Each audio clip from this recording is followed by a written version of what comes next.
Assalamualaikum warahmatullahi wabarakatuh. Alhamdulillah rabbil alamin. Ala khalqihi wa rizqi 'arshihi wa ridwana 'arshihi wa bidaya kalimatihi. Subhanaka la ilma lana illa ma 'allamtana innaka antal 'alimul hakim. Allahumma shalli 'ala sayyidina Muhammad wa 'ala ali sayyidina Muhammad wa barik wa sallim 'alaihi. அளவற்ற அன்பாளன் நிகரற்ற அன்புடையவன் எல்லாம் வல்ல அல்லாஹ்வின் திருப்பெயரால் துவங்குவோம். அல்லாஹ்வை பயந்து நடந்து கொள்ளும்படி வாழ்வின் எல்லா நிலைகளிலும் தக்வாவுடைய வாழ்க்கையை மேற்கொள்ளும்படி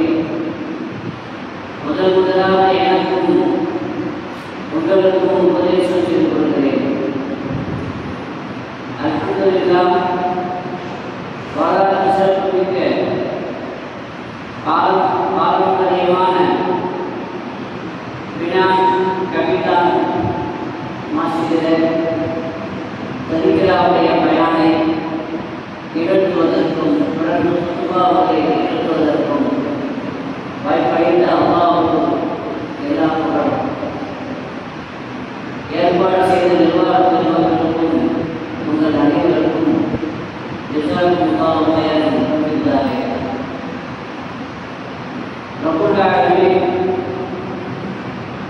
மிகச் சிறப்பான இந்த நாளில் மிகச் சிறந்த ஒரு இடத்தில் நம்மை எல்லாம் ஒன்று சேர்ந்ததை போன்று கண்மணி நாயகம் ஸல்லல்லாஹு அலைஹி வஸல்லம் அவர்களோடு நம்மை சந்தோஷிக்க செய்வானாக என்று ஆசைப்படுகிறாங்க.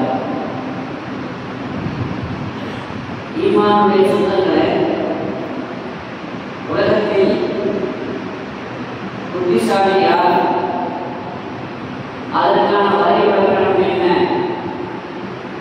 ஒவ்வொருவரும் அதற்கு தனித்தனி விளக்கங்கள் கொடுத்திருந்தாலும் அல்லாஹ்வுடைய பார்வையில், அல்லாஹ்வுடைய ரசூலுடைய பார்வையில் புத்திசாலி என்பதற்கான வரைபடம் என்ன என்பதை நாம் பார்க்க வேண்டும். பொதுவாக படித்தவர்கள் புத்திசாலிகள் என்று நம்பப்படுகிறார்கள். ஆனால் படிப்புக்கும் புத்திசாலித்தனத்திற்கும் சம்பந்தமில்லை. எத்தனையோ படித்தவர்கள், கல்வியாளர்கள் அப்படி இல்லாமல் இருக்கிறார்கள். எத்தனையோ பாமரர்கள், படிக்காதவர்கள் மேதைகளாகவும் இருக்கிறார்கள். நிறைய படித்தவர்கள் ஒன்றும் இல்லாத நிலையில் இருக்கும் பொழுது ஒன்றும் படிக்காமல் இந்த உலகத்தில் கூட செல்வந்தர்களை, வியாபாரங்களை பொறிகட்டி பார்ப்பவர்களை நாம் பார்க்கிறோம். எனவே உண்மையான புத்திசாலி என்பவர்கள் யார் என்றால், அவர்களுக்கு அல்லாஹ் வழங்கிய கல்வியை, அல்லாஹ் அவர்களுக்கு வழங்கிய அந்த புத்திசாலித்தனத்தை தனக்கும் மற்றவர்களுக்கும் பிரயோஜனத்தை ஏற்படுத்துகிற வகையில் பயன்படுத்தக்கூடியவர்கள். புத்திசாலித்தனமாக நடந்து கொள்ள வேண்டும் என்ற பெயரில் யாரையும் காயப்படுத்தாமல், யாரையும் மனதை புண்படுத்தாமல், யாரையும் நோடிக்காமல் இருப்பதுதான் உண்மையான புத்திசாலித்தனம். அல்லாஹ்வுடைய பார்வையில் கல்வியாளர்கள் யார் என்பதை அல்லாஹ் தன்னுடைய வசனத்திலே இவ்வாறு சொல்வான்.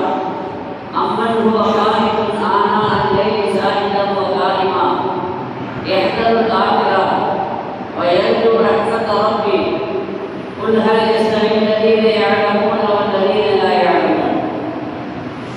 படித்தவர்களும் படிக்காதவர்களும், கல்வியாளர்களும் கல்வி அறிவு பெறாதவர்களும் சமமாகுவார்களா என்று அல்லாஹ் கேள்வி கேட்கிறார். சமமாக மாட்டார்கள் என்று அல்லாஹ் சொன்னாலும், யார் கல்வியாளர்கள் என்பதை அவனை விளக்கும் சொல்கிற பொழுது அம்மன் ஹுவ கானிதுன் ஆனா அல்லைலி சாஜிதன் வ காயிமா, கற்ற கல்வியை அமல் செய்கிற வகையில் இரவு நேரத்தில் விழித்து வணங்கக்கூடியவர்கள், அல்லாஹ்வை அஞ்சக்கூடியவர்கள், ஆதரத்தை அஞ்சக்கூடியவர்கள், ரப்பனுடைய ரஹ்மத்தை ஆதரவு வைக்கக்கூடியவர்கள், இவர்கள் தான் உண்மையான கல்வியாளர்கள் என்று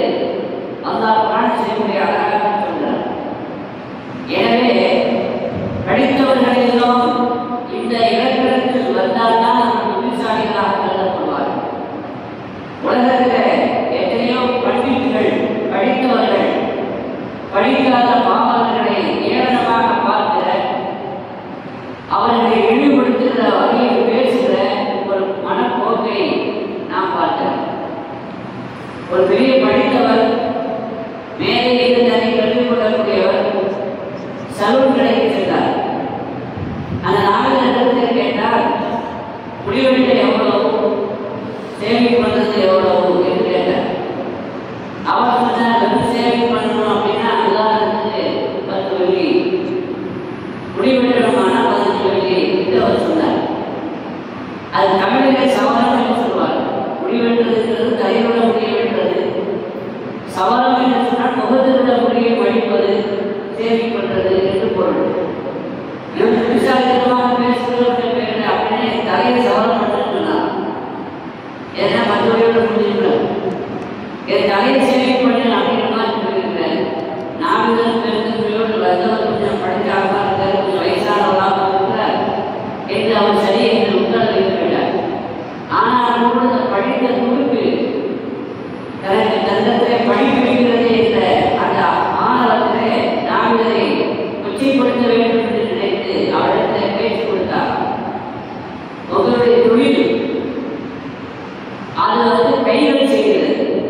முடிவெடுப்பதாக இருந்தாலும் சேமிப்பதாக இருந்தாலும் கைதான் அந்த தொழில் செய்கிறது. நாவுக்கும் அதற்கும் எந்த தொடர்பும் இல்லை. அப்படின்னா உங்களுக்கு நாவிதர் பேர் கேட்டார். இவர் அவருக்கு பதில் சொல்ல முடியாம அவரை முடிக்கணும், அதை பார்த்து ரசிக்கணும் என்பது இவருடைய எதிர்பார்ப்பு. ஆனா அவர் சொன்னாலும் இல்லை, அப்படி இல்லை, நாங்கள் தொழிலை மட்டும் பார்த்தால் போதாது, என்னை நம்பி வரக்கூடியவர்கள் உட்காரக்கூடியவர்களுக்கு கொஞ்சம் இங்கிதமாக பேசவும் வேண்டும், இனிமையாக எளிதாக சொல்லவும் வேண்டும். அதற்காக எங்களுடைய பேச்சு கேட்கிறதே நிறைய பேர் எங்களுக்கு வருவாங்க. எனவேதான் எங்களுக்கு நாவிதர் என்று சொல்லப்படுகிறது என்று அறிவுபூர்வமாக பதில் சொன்னதும் அந்த படித்தவர் கொஞ்சம் ஏமாற்றம் அடைந்தார். ஆனாலும் விடவில்லை. மீண்டும் ஒரு கொச்சைப்படுத்த வேண்டும் என்று நினைக்கிறேன்.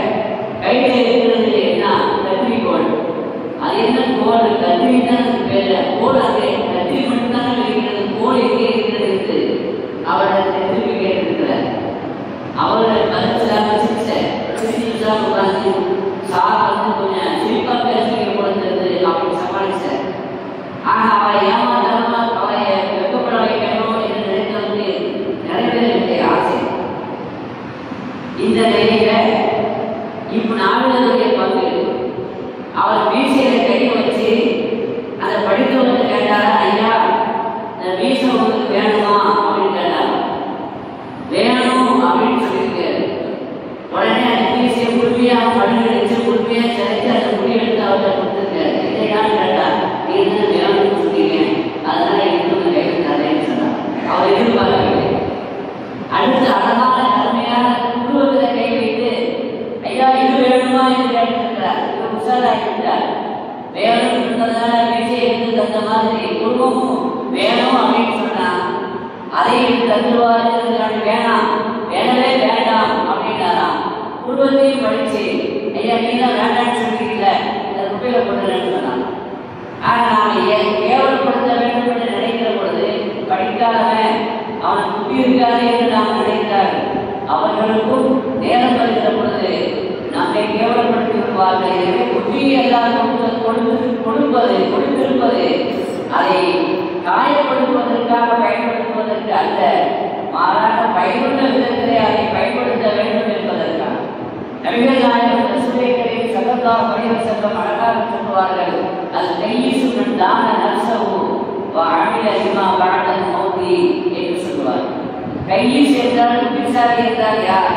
தன் நஃப்ஸுடைய ஆசைக்கு கட்டுப்படாமல் அந்த நஃப்ஸை கட்டுப்படுத்தி அந்த நஃப்ஸோடு முஹாசபத்து நஃப்ஸ் என்று சொல்லப்படுகிற, அதாவது சுய பரிசோதனைகள் செய்து மௌத்துக்கு பிறகுள்ள வாழ்க்கைக்காக வேண்டி யார் அமல் செய்கிறாரோ அவர்தான் உண்மையான புத்திசாலி.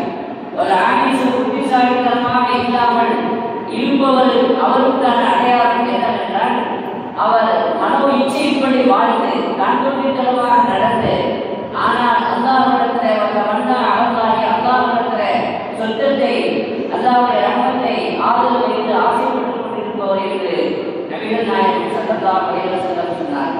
இந்த உலகம் நமக்கு கிடைத்த ஒரு வாய்ப்பு. வாய்ப்பை நாம் சரியாக பயன்படுத்திக் கொள்ள வேண்டும்.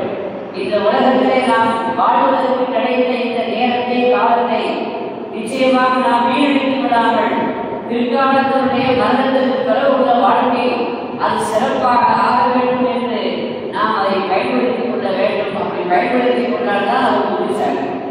உலகத்தில் ஒவ்வொரு நாளும் ஒவ்வொரு மனிதனுக்கும் 3 விதமான சோதனைகள் வருகிறது. 3 விதமான சோதனைக்கு உட்படுத்தப்படுகிற மனிதன் அந்த சோதனையில் இருந்து படிப்பினை பெற்றானா என்றால் இல்லை. அப்படி படிப்பினை பெற்றிருந்தால் அவன் புத்திசாலியாக கருதப்பட்டிருப்பான். முதல் சோதனை என்ன வருது அப்படின்னா, ஒவ்வொரு நாளும் வருகிற பொழுது அவனுடைய ஆயுளிலிருந்து அது கழிவு பொன்னான அந்த வாழ்நாள் குறைந்து கொண்டே இருக்கிறது. ஒவ்வொரு நாளும் ஒவ்வொரு மனிதனுக்கும் இத்தனை நாட்கள் இத்தனை மூச்சுகள் என்று அல்லாஹ் எண்ணி நமக்கு நிர்ணயம் செய்திருக்கிறான். ஒவ்வொரு நாளும் வருகிற பொழுது நம்முடைய மொத்த ஆயுளிலிருந்து ஒரு நாள் குறைகிறது. ஆனால் இதை நாம் யாரும் யோசிப்பதே இல்லை. நாம் இதை பற்றி யாரும் சிந்திப்பதும் இல்லை. இதை பற்றி நாம் கவலைப்படுவதும் இல்லை. அதே நேரத்தில் நம்மிடத்தில் இருக்கிற பணம் அது குறைந்தால் கவலைப்படுகிறோம். நம்முடைய பேங்க் பேலன்ஸ் குறைந்து விட்டால் நாம் கவலைப்படுகிறோம், பேசிடப்படுகிறோம். ஆனால் காலம் நமக்கு நிர்ணயித்த அந்த காலம் அந்த நாள் குறைகிற போது அதை பற்றி கவலைப்படாமல் இருக்கிறோம். ஆனால் கொண்டிருக்கிறதே செல்வம் இருக்கிறதே அது குறைந்தால் திரும்ப பெற்றுக் கொள்ளலாம் முயற்சி செய்து. ஆனால் காலத்தை அது போனால் திரும்ப அதை பெற்றுக் கொள்ள முடியாது. சாதாரணமான காலம் பொன் போன்றது என்று சொல்லுவார்கள். பொன் போன்றது அல்ல, அதை விடவும் மேலானது. ஏனென்றால் பொன் என்பது அது இழந்தால் செலவானால் அதை மீண்டும் பெற்றுக் கொள்ள முடியும். ஆனால் காலத்தை மீண்டும் பெற்றுக் கொள்ள முடியாது. கருவாய் வீணாக கறந்தவாள் கழுவுவா என்று சொல்வார்கள். கருவாய் வீணாகாது. அதே மாதிரி கறந்தவாள் மீண்டும் மடுவிலே போகாது. அதே போல இறந்து போன காலம், நம்மை விட்டு விடைபெற்ற காலம், அந்த நேரம் திரும்ப நமக்கு வருமா என்று சொன்னால் வராது. ஆனால் அதை பற்றி மனிதன் கண்டுகொள்ளாமல், அதை பற்றி மனிதன் சிந்திக்காமல், கவலைப்படாமல் அவன் இருக்கிறான். முதல் விஷயம். இரண்டாவது, ஒவ்வொரு நாள் வருகிற பொழுது அவன் அல்லாஹ்வுடைய ரிஸ்கைத்தான் எல்லா நாட்களும் சாப்பிட்டுக் கொண்டிருக்கிறான். அப்படி சாப்பிடுகிற அந்த ரிஸ்கை ஹலாலாக இருந்தாலும் அவனுக்கு அதனை கேள்விகளுக்கு உண்டு. இதை எப்படி சம்பாத்தியம் செய்தாய், எப்படி செலவு செய்தாய் என்ற கேள்விகளுக்கு உண்டு. அவன் சாப்பிடுகிற அந்த ரிஸ்கை, அந்த உணவு ஒருவேளை ஹராமாக இருந்தால் அதனை கேள்விகளுக்கு உண்டு. அதற்கு என்ன தண்டனை என்று அவனுக்கு தெரியாது. ஆனால் அதை பற்றி அவன் யோசிப்பதே இல்லை. மூன்றாவது, ஒவ்வொரு நாள் பிறக்கிற பொழுது ஒரு நாள் அவனுடைய மொத்த ஆயுளிலிருந்து குறைகிறது. அவனுக்கு துனியாவை விட்டு விடைபெற்று ஆசிரத்தை நோக்கி அவனுடைய பயணம் தொடர்கிற பொழுது அவனுக்கு ஒரு நாள் துனியாவுடைய நாட்களில் ஒரு நாள் குறைந்து, துனியாவை விட்டும் அவன் குறைந்து ஆசிரத்தை நோக்கி முன்னேறி கொண்டிருக்கிறான். ஆனால் அதை பற்றி மனிதன் சிந்திப்பதில்லை, யோசிப்பதில்லை. எனவே நபிகள் நாயகம் ஸல்லல்லாஹு அலைஹி வஸல்லம் தன்னுடைய வாழ்நாளில் நாம் என்ன செய்தோம், நம்முடைய உழைப்பு என்ன, நம்முடைய சம்பாத்தியம் என்ன என்பதை நினைத்து மரணத்திற்கு பிறகு நம்முடைய வாழ்க்கை எப்படி இருக்க வேண்டும் என்று யார் திட்டமிட்டு செயல்படுகிறார்களோ அவர்கள்தான் புத்திசாலி என்று நபிகள் நாயகம் ஸல்லல்லாஹு அலைஹி வஸல்லம் சொல்வார்கள். சந்திக்கக்கூடியவர்களே, எனவே இந்த உலகத்தில் வாழ்கிற போது நம்முடைய புத்திசாலித்தனத்தை வெளிப்பட வெறுமனே புத்திசாலித்தனத்தை மட்டும் பயன்படுத்தாமல் நாம் செய்யக்கூடிய ஒவ்வொரு செயலும், நாம் சொல்லக்கூடிய ஒவ்வொரு சொல்லும் அது நமக்கும் மற்றவர்களுக்கும் பிரயோஜனத்தை இருந்தால் என்றால் யோசிக்க வேண்டும். இதுதான் அடிப்படையில் ஆன்மீகவாதிகளுக்கும் அறிவியல் ஆய்வாளர்களுக்கும் உண்டான அடிப்படையான வித்தியாசம். விஞ்ஞானிகள் எந்த உலகத்தில் ஆய்வு செய்கிறார்கள் என்றால் என்ன அர்த்தம்? ஒவ்வொரு வஸ்துவையும் அவர்கள் பிரித்து மேய்கிறார்கள்.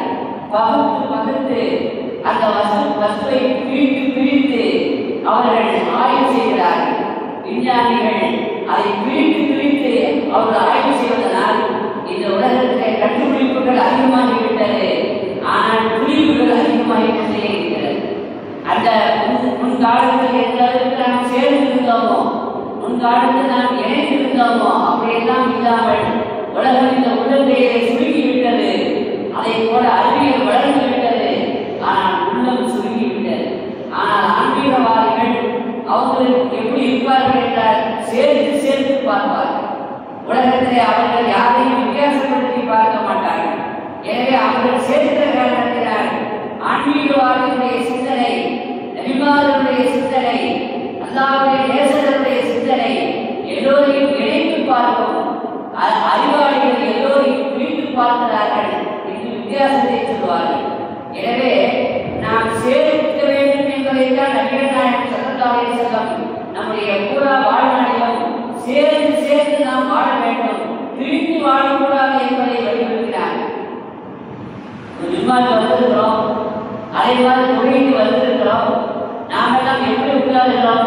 இங்கோராக உட்கார்ந்து இருக்கிறோம், அங்கோராக உட்கார்ந்து இருக்கிறோம். இப்படி பிரிந்து பிரிந்துதான் உட்கார்ந்து இருக்கிறோம். தொழிலுக்காக எதிர்பார்த்து உட்கார்ந்து இருக்கிறோம், தத்துவாவுக்காக எதிர்பார்த்து உட்கார்ந்து இருக்கிறோம். இப்படி எதிர்பார்த்து உட்கார்ந்து இருக்கும் பொழுது சஃபிலே மட்டுமல்ல, தொழுகைக்காக மட்டுமல்ல, தொழுகை எதிர்பார்த்து நாம் உட்கார்ந்து இருக்கும் பொழுதும் கூட பிரிந்து உட்கார்வதை நபிகள் நாயகம் ஸல்லல்லாஹு அலைஹி வஸல்லம் விரும்பவில்லை.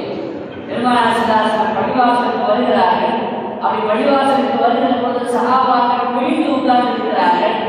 மாறும் அராகும் இசீன பிரிந்து பிரிந்து நீங்கள் உட்கார்ந்து இருப்பதை பிரிந்து நான் பார்க்கிறேனே என்று அதை வெறுக்கிற வகையில் முகம் சுழித்தார்கள். அதற்கு பிறகு சஹாபாக்கள் தொழுகைக்கு எதிர்பார்த்து உட்கார்ந்தாலும் கூட சேர்ந்து உட்காரக்கூடிய ஒரு நல்ல பழக்கத்தை இந்த உலகத்திற்கு சுந்தரமாக நமக்கு ஆக்கிவிட்டு சென்றார்கள். அதே போல சேர்ந்து இருப்பதுதான் எல்லா காரியங்களையும் பறக்க தெரிகிறது. சாப்பிடுகிறோம், அந்த சாப்பிடுவது கூட இப்பொழுதெல்லாம் தனித்தனியாக சாப்பிடுகிற ஒரு கலாச்சாரம், சமநிலை சேர்ந்து சாப்பிட்ட ஒரு காலம் இருந்தது. ஊரிலே இன்னும் சில ஊர்களிலே சமநிலை சேர்ந்து சாப்பிடுகிற நல்ல பழக்கம் தொடர்கிறது. ஆனால் நாகரிகம் கூட கூட சேர்த்து சாப்பிடுகிற பழக்கம் அருகி பிரிந்து சாப்பிடுகிற ஒரு நிலையை நாம் பார்க்கிறோம். ஆனால் நபிகள் நாயகம் ஸல்லல்லாஹு அலைஹி வஸல்லம் அவர்களிடத்தில் சஹாபாக்கள் வந்தார்கள். யார் சொல்லலாம், என்ன நரம்பு வராத சுகம் சாப்பிடுகிறோம், ஆனால் வயிறு நிரம்பவில்லை அப்படின்னு சொன்னாங்க. நிறைய சாப்பிடத்தான் செய்கிறோம், நல்ல சாப்பிடத்தான் செய்கிறோம், ஆனால் வயிறு நிரம்பவில்லை என்று அவர்கள் சொன்ன பொழுது கண்மணி நாயகம் ஸல்லல்லாஹு அலைஹி வஸல்லம் அவர்களிடத்தில் திரும்ப கேட்டார்கள், லஅல்லக்கும் தஃதரிபூன், நீங்கள் பிரிந்து பிரிந்து தனித்தனியாக சாப்பிடுவீர்களா என்று கேட்டார்கள். ஆம் என்று சொன்னார்கள். இஜ்தமிஉ, நீங்கள் சேர்ந்து உட்கார்ந்து சாப்பிடுங்கள், அதிலேதான் பரக்கத் இருக்கிறது. இஜ்தமிஉ வذ்குரு இஸ்மல்லாஹி ஃபீஹா, உணவிலே சேர்ந்து சாப்பிடுங்கள், அல்லாஹ்வுடைய திருநாமத்தை சொல்லி சாப்பிடுங்கள், அந்த உணவிலே பரக்கத் இருக்கும். எந்த உணவிலே எந்த சாப்பாட்டிலே பரக்கத் இருக்குமோ அதிலே தான் வயிறு நிறையும், அதிலே தான் உங்களுக்கு மனம் நிறையும் என்று கண்மணி நாயகம் ஸல்லல்லாஹு அலைஹி வஸல்லம் சாப்பிடுற விஷயத்தில் கூட சேர்ந்து சாப்பிடுவதை, இணைந்து சாப்பிடுவதை நமக்கு கற்றுக் கொடுத்திருக்கிறார்கள். தொழுகையிலே சஃபிலே நாம் இருக்கிறோம், அப்படி சஃபிலே இருக்கிற பொழுதும் கூட கண்மணி நாயகம் ஸல்லல்லாஹு அலைஹி வஸல்லம் எதை நமக்கு கற்றுக் கொடுத்தார்கள், எதை நமக்கு வழிபடுத்தார்கள் என்றால் சஃபிலே சேர்ந்து நிற்க வேண்டும், தோளோடு தோள் சேர்ந்து நிற்க வேண்டும், இணைந்து நிற்க வேண்டும், பிரிந்து தனித்தனியாக இடைவெளி விட்டு நிற்கக்கூடாது என்பதை நமக்கு தெளிவாக சொல்லியிருக்கிறார்கள். உங்கள் சஃபரை நேராக்கிக் கொள்ளுங்கள், ஒழுங்காக ஆக்கிக் கொள்ளுங்கள். அப்படி நீங்கள் அமைக்கவில்லை என்றால் அவர்கள் உங்கள் கல்வியை அல்ல மாறுபாட்டை ஏற்படுத்தி விடுவான். இன்று ஒற்றுமை சிரித்து போவதற்கும் சஃபு சரியாகாமல் இருப்பதற்கும் கூட ஒரு நியாயமான காரணத்தை கண்மணி நாயகம் ஸல்லல்லாஹு அலைஹி வஸல்லம் சொன்னார்கள். வெளிப்படையாக சஃபிலே நீங்கள் முன்னே நின்றால், ஒழுங்காக நிற்காமல் இருந்தால், வேறுபாட்டோடு சஃபிலே நின்றால் கல்வியில் வேறுபாடு ஏற்பட்டுவிடும், கல்வியிலே ஒரு இணைப்பு ஏற்படாது. அத்தோடு நிற்கவில்லை, உங்கள் கல்வியிலே மாறுபாடு ஏற்பட்டுவிடும், உங்கள் கல்வியிலே வேறுபாடு ஏற்பட்டுவிடும் என்பதோடு நிறுத்தாமல் என்று சொன்னார்கள். கல்வும் மாறிவிடும், உங்கள் முகம் கூட மாறிவிடும் என்று சொன்னார்கள். சஃபிலே நேராக இருப்பது, சேர்ந்து இருப்பதுங்கிறது ஒரு சாதாரணமான செயல் அல்ல. அதனால் முகம் கூட மாறிவிடுவதற்கு, நம்முடைய உருவம் கூட மாறிவிடுவதற்கான ஒரு ஆபத்து இருக்கிறது என்பதை கண்மணி நாயகம் ஸல்லல்லாஹு அலைஹி வஸல்லம் அங்கே அங்கு எச்சரிக்கை செய்கிறார்கள் என்றால் தொழுகையிலே அல்லாஹ் முன்னிலையில் நாம் நிற்கிற பொழுது நேராக நிற்க வேண்டும், சேர்ந்து நிற்க வேண்டும். இல்லை என்றால் ஒற்றுமை சிரித்துவிடும், மட்டுமல்ல முகம் கூட கோடிவிடும், மாறிவிடும், அருளை இழந்துவிடும் என்று மூமானவி ஸல்லல்லாஹு அலைஹி வஸல்லம் கற்றுத்தந்திருக்கிறார்கள். இதெல்லாம் ஆன்மீகத்தினுடைய ஏற்றமாக இருக்கிறது. சேர்ப்பது என்பது நபிமார்களுடைய சுன்னத்தாக இருக்கிறது, பிரிப்பது என்பது விஞ்ஞானிகளுடைய வேலையாக இருக்கிறது. எனவே நாம் எல்லாம் பெருமானார் ஸல்லல்லாஹு அலைஹி வஸல்லம் மற்றுமுள்ள ரசூல்மார்கள் இறைநேசர்கள் அவர்களைப் போல நாம் சேர்ந்து வாழ வேண்டும், சேர்த்தும் வாழ வேண்டும். வீட்டிலும் நாட்டிலும் குடும்பத்திலும் எல்லா வகையான நம்முடைய எல்லா உறவுகளிலும் நாம் எல்லோரையும் சேர்த்து வாழ்கிற பொழுது அதிலே பரக்கத் இருக்கிறது, அதிலே அருள் இருக்கிறது, அதிலே தான் மன நிறைவு இருக்கிறது. ரப்புல் ஆலமீன் அத்தகைய மகத்தான வாய்ப்பை பாக்கியத்தை நம் எல்லோருக்கும் குறிப்பாக சமுதாயத்திற்கு வழங்கி அருள்வானாக. பிஹக்கி சய்யிதினா முஹம்மத் வ ஆலி சய்யிதினா முஹம்மத் ஸல்லல்லாஹு அலைஹி வஸல்லம் வ ஆகிரு தஅவானா அனில் ஹம்துலில்லாஹி ரப்பில் ஆலமீன். அஸ்ஸலாமு அலைக்கும் வ ரஹ்மத்துல்லாஹி வ பரகாத்துஹு. அல்ஹம்துலில்லாஹி ரப்பில் ஆலமீன். ஹம்தன் யுவாஃபி நிஅமஹு வ யுகாஃபி மஸீதா வஅஃபு அன்னா யா கரீம் யா ரஹீம் யா அல்லாஹ். اللهم صل على سيدنا محمد وعلى ال سيدنا محمد وبارك وسلم عليه. திருவள்ளனாயினே யா அல்லாஹ், எங்களுடைய பாவங்களை மன்னிப்பாயா.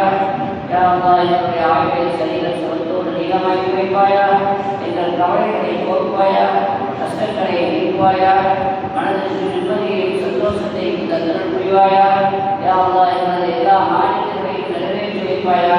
எங்களது எல்லா முராதுகளையும் நான் ஆசையாக்கி தருவாயா. யா அல்லாஹ், துன்யாவிலும் ஆகிரத்திலும் யா அல்லாஹ் உனது ரஹ்மத்தையும் உனது ஜவாவையும் உனது கபூலியத்தையும் பெற்றவர்களாக நல்லவர்கள் நாதாக்கள் கூட்டத்திலே நீங்கள் எல்லோரையும் சேர்த்து அனுப்புவாயாக. பிஹக்கி சய்யிதினா முஹம்மத் வ ஆலி சய்யிதினா முஹம்மத். யா ரப்பி முஸ்தஃபா பல்லக் மகாசிதனா வஃபிர் லனா மா மضى யா வாசிஅல் கரம். ஸல்லல்லாஹு தஆலா அலா ஹைரி சய்யிதினா முஹம்மத் வ ஆலிஹி வ ஸஹ்பிஹி அஜ்மஈன். سبحان ربك رب العزة عما يصفون وسلام على المرسلين والحمد لله رب العالمين. صلى الله على محمد صلى الله عليه وسلم. صلى الله على محمد صلى الله عليه وسلم. صلى الله